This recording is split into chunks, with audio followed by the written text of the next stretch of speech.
box that's called the 3D box. Well, the watercolor bot is a robot that can paint, if you draw a picture on an iPad or on a computer, it can take that information and turn it into an original watercolor painted by a robot. So, it was invented in part by a 12-year-old, I think. What's interesting about this is it is based on the same technology that a 3D printer is based on. It has motors that move the paintbrush back and forth, just like motors move the extruder nozzle back and forth in a 3D printer. But what this lets libraries and us do is it lets us take that same technology and that same sense of wonder that you get from watching a 3D printer print down to a lower age, because everyone can paint a picture. So even our youngest patrons can participate in making something and seeing it reproduced mechanically, and being able to make one for grandma and one for granddad and one for the library too. Also in my box is, just to get the creative juices flowing, can't forget the Play-Doh. Can't forget the acid. And without further ado, I'm going to hand it off to Phyllis.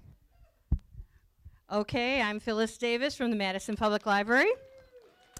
And I was tasked with doing the electronics box.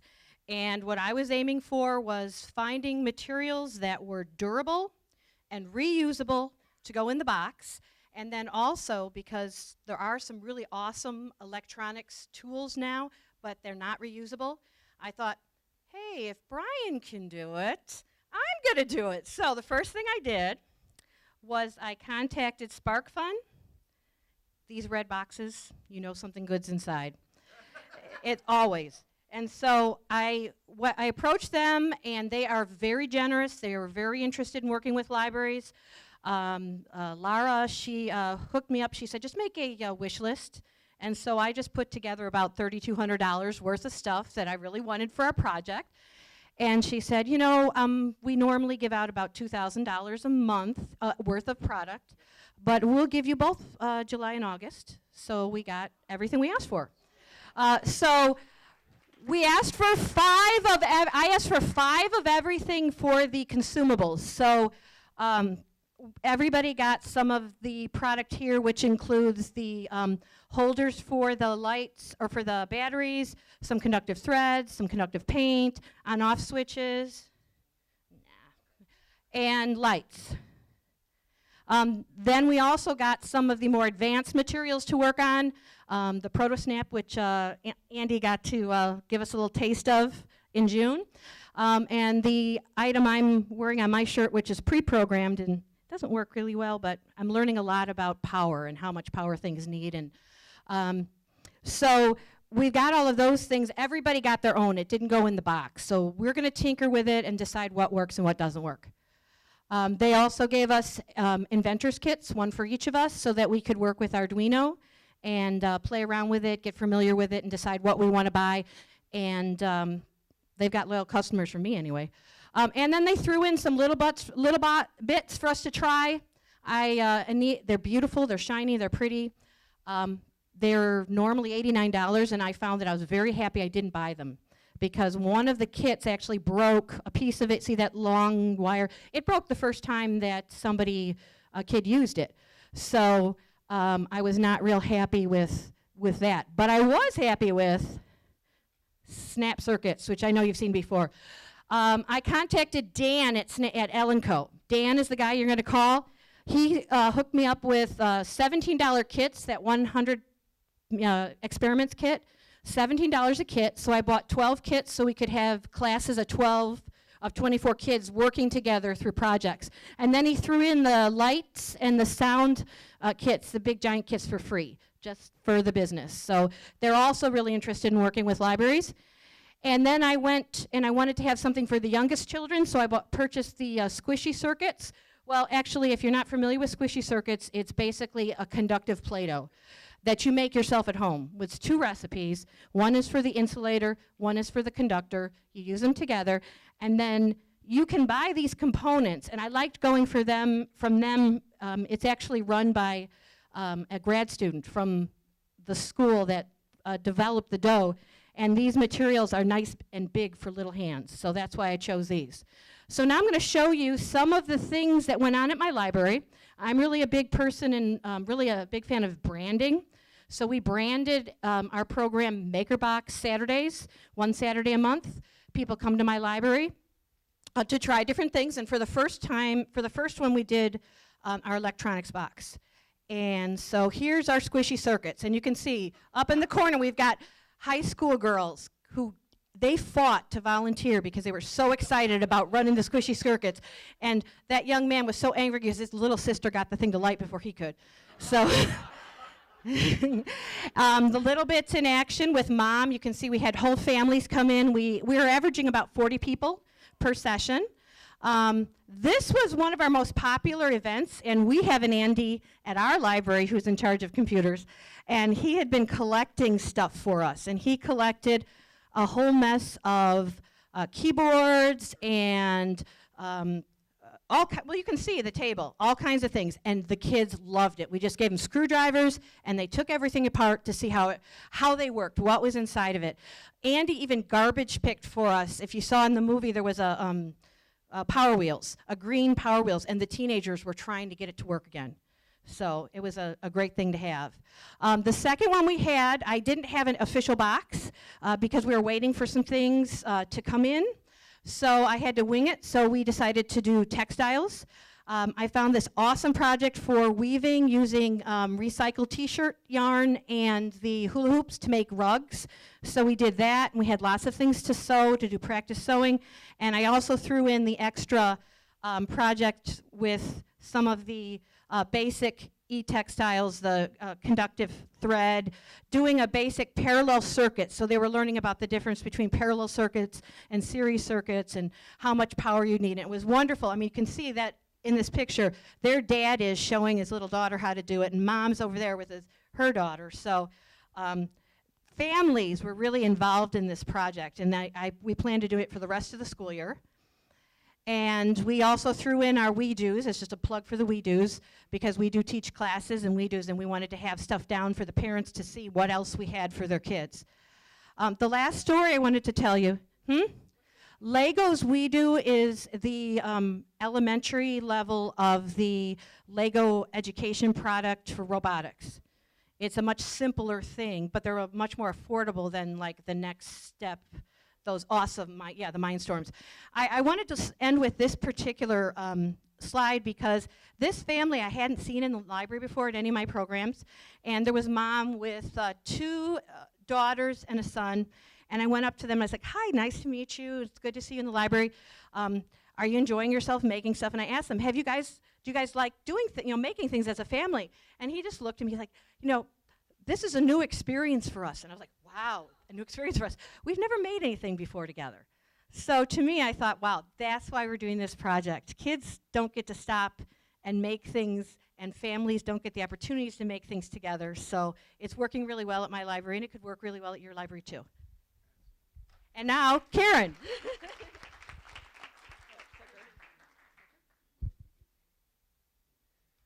I put together a music box, and what's in it is a Casio mini keyboard.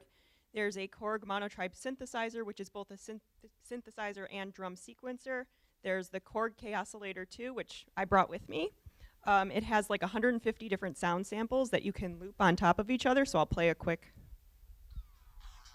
Can you hear that? So. Then there's also an automaton, which is just this wacky Japanese musical instrument. If you'd like to kill an hour, you can go on YouTube and type in automaton. I'm pretty partial to the Game of Thrones cover. We also have a Macala Dolphin ukulele, a Meinl egg shaker set, and there's a Zoom H2N recorder and accessories, and it's just a small handheld recorder. I've found it very easy to use. It records as an MP3, and then you can connect it to a computer with a USB cord, and you can put that MP3 wherever you want. And because I have instruments, I have accessories. There are 2 packs of ukulele strings. There's a Snark all-instrument tuner. which will work for the ukulele or any other instruments that might be around. There's a Casio wall adapter for the keyboard. There's a memory card for the recorder. I've got batteries and, of course, the container to put it all in. So far, we've done a couple of programs with our teens. There was an open music session. We just had the kids come in and jam with the instruments. We also extended the offer of recording any of their masterpieces. We had a kid come in with a violin. He didn't want to play with any of the other instruments. He just wanted us to record him playing a solo. So we did, and he left with a nice sounding MP3 on a flash drive. We also did a make your own ringtone program. That's what that picture's from. Again, the kids just kind of came in and jammed, and we recorded it as an MP3. And once you've got an MP3, you can make a ringtone for just about any smartphone. I also extended use of the music box to our children's departments. So we had a couple of librarians who work with tweens in 3rd through 5th grade. They did a Library Explorers after school program, and they kind of taught the kids a little bit about sound waves, and then just kind of had them play with the instruments. We also did a Curious Kids program for kids in K through 2. Overall, it went pretty well, although we did have some issues with sharing or lack thereof. Overall,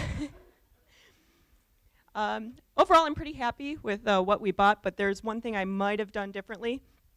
Instead of the Korg Mono Tribe, which is a very cool instrument, on YouTube there's all these people doing really cool things with it, but it does take a little more time to learn how to use well than you might have in the average library program. And also I found that kind of the teens and other staff members were sort of like scared to touch it. I don't know if they think it looks expensive or what. So I might have gotten a Korg Monotron, which is like its little brother kind of, and it looks like a toy. People aren't scared of it at all. They just immediately start picking it up and start playing with it and makes a lot of the same wacky noises.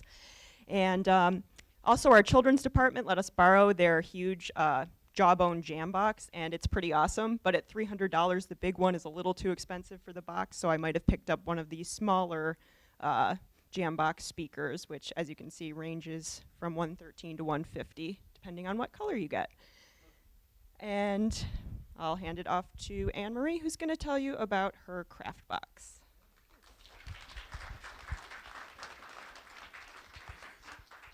Okay, so in thinking of what kind of box I wanted to make, I work primarily doing youth programming, and something that I notice is that with the emphasis on technology, it's so rapidly changing and evolving, that a lot of the children that would come to my programming, they really don't have the exposure to just basic arts and crafts because funding is cut in school, or parents at home don't emphasize or have the resources to do crafts with the children. And another thing that I also noticed is that because the children are so engaged in technology, they really lack patience and ingenuity and creativity when it comes to doing just basic arts and crafts projects. So in making my box, I decided that I was going to put a little bit more basic type of craft items. So, the markers, the crayons, pencils, glue, scissors, the types of things that immediately come to mind when you're going to do any type of crafts for yourself or with children. And I intentionally wanted the box to be low tech because it's just as important to be able to do the various crafts to develop hand-eye coordination and just to foster the creativity within the children where it's not given to them, via technology all the time. So in my box, I also wanted to get some items that my library did not readily have on hand in order to develop or propose new programming that maybe we wouldn't have to look for outside sources to come in and help us with. So in the bottom left corner is a Sizzix machine, and that's basically it double duties as a die cutter, so like an Ellison die, as well as an embosser, so it'll put texture to paper. And when I purchased that, I also had to purchase in the top left corner our embossing dies. and the regular dies as well that cut out the shapes. I bought some decorative hole punches, some glitter, glue, multicolored cardstock, some scrapbooking paper, stickers. And my hope for that is that we can offer possibly scrapbooking 101 classes for adults and for children to teach the patrons how to collect and organize memories or special milestones or important life events in a really unique and interesting way, and be able to show other people in their family or their friends what types of things they've done throughout their life.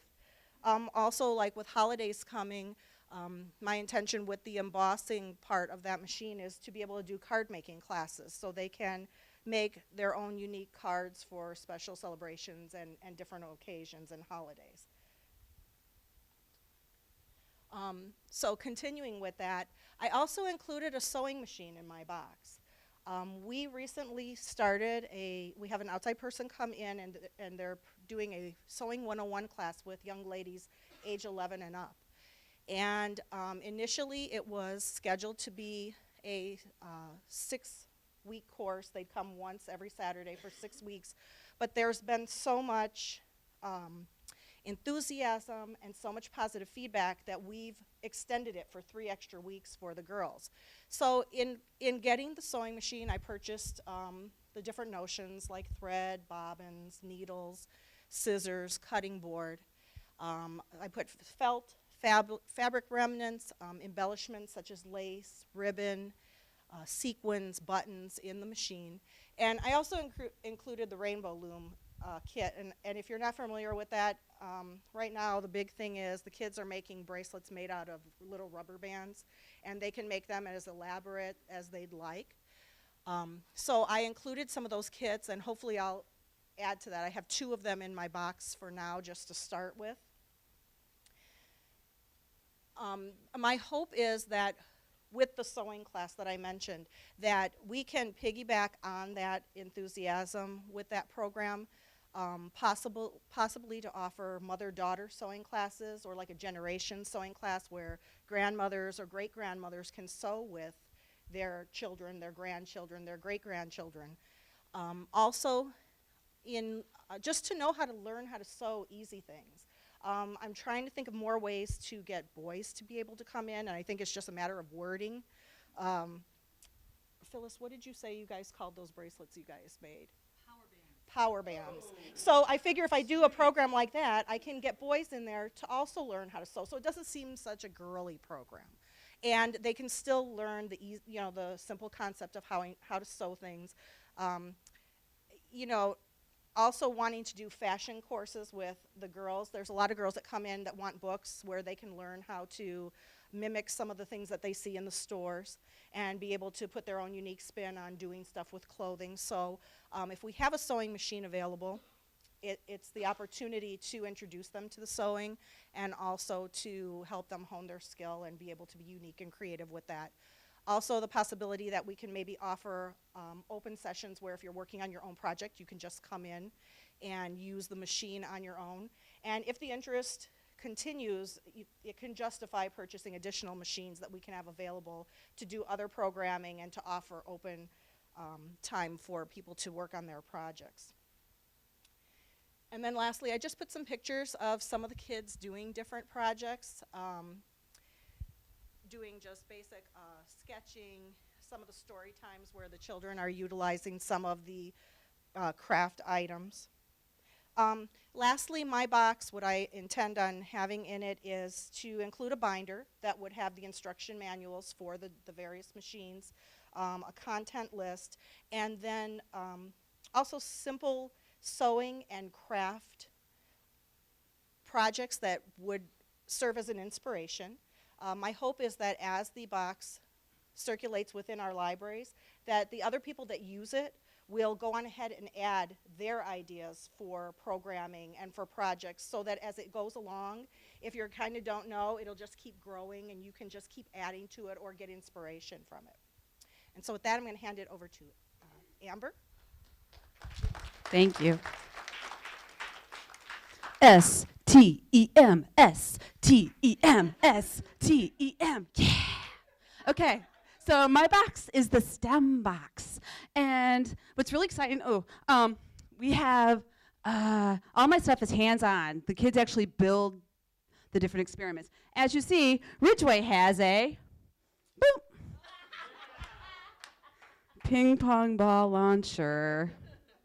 Wah, wah. No, it actually does shoot. And what's great is that the kids can practice, like, they can change it so the trajectory. Trajectory. What he said. Done.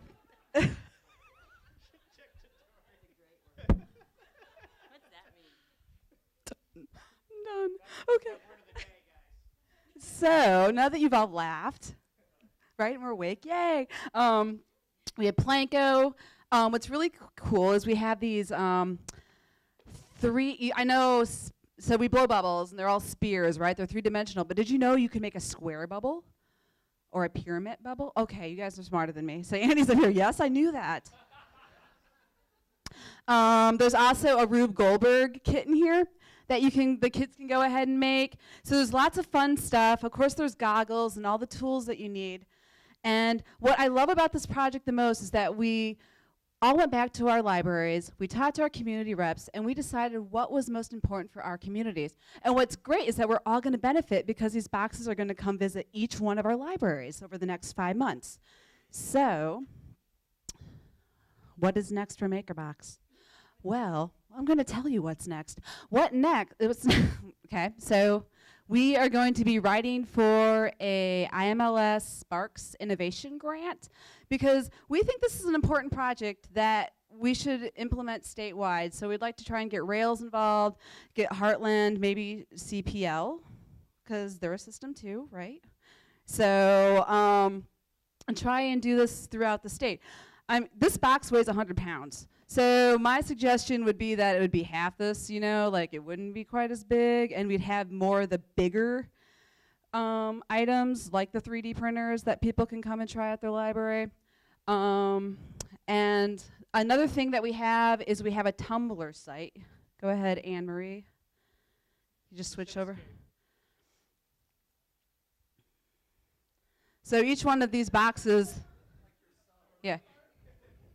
Each one of these boxes comes with a binder, and we have this Tumblr. And the idea is that when people get a box, they put in the program that they've done at their library. So we're getting a record of what's happening, and that other people can learn from that record and go on and prosper. So we presented at ILA, on the front lines. And we'll be at PLA. So we just want to go out and show other states that you can do this too, and that's our message. So if we can go back to, Ridgeway has something to say. First, okay, yeah. So we have questions? I'm sorry. Whoa, yes. Yes, and we have thank you. I want to thank library, printer,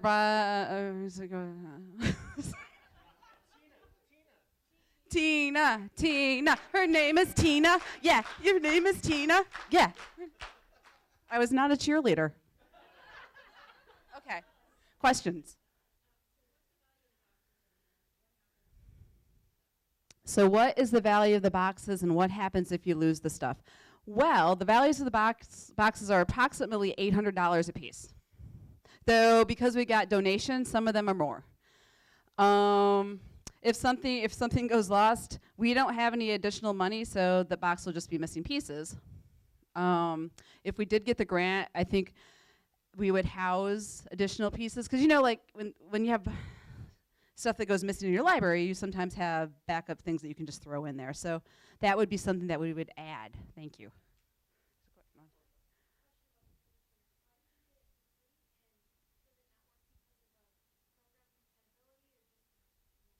How did we get the 3D printer for free, and is it? I asked nicely.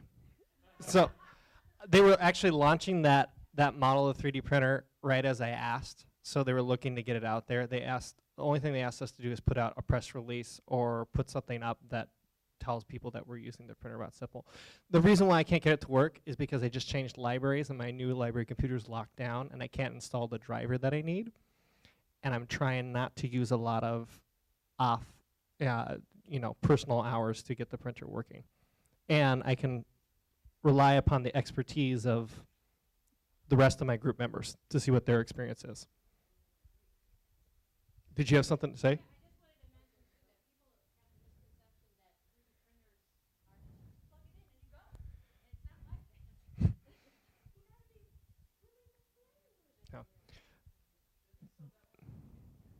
That one came in a kit. It looked like a jigsaw puzzle when I got it. So it was flat. It fit in a box about the size of like 2 hardcover books. So I put it together, but I can't. The computer part, it's the software that's giving me trouble. Other questions? Sina.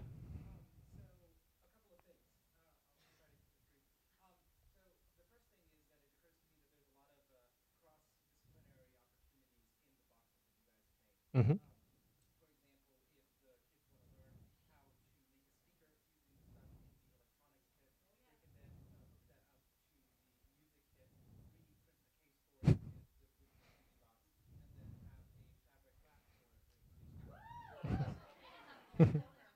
So we're going to hire you to do that program.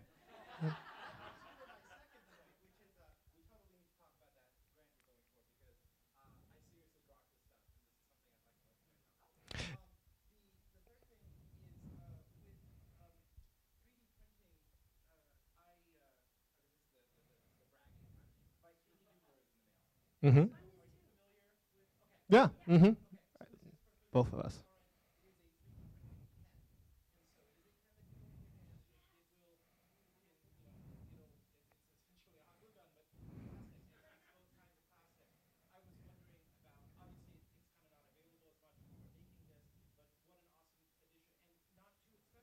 Mm-hmm. Yeah. That'd be great. Do you have one you can give us?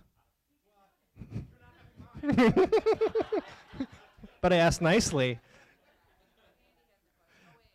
I saw several. Yeah.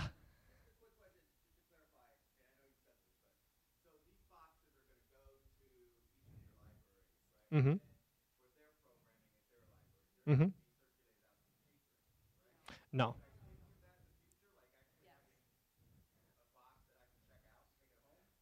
Is that a maybe or a yes? I think that's an individual library question, but that's something that at Arlington Heights we have science kits that we do circulate. So I think definitely yes, that's something that I'd like to add as a budget add-on. I don't see how the grant could support that, but I think libraries should definitely do it. Lock picking kits, yes. And I'm going to be using it when it comes to my library for training staff, just so they're familiar with it, because we're at a different stage than Arlington Heights with doing maker activity and with locks. Yeah.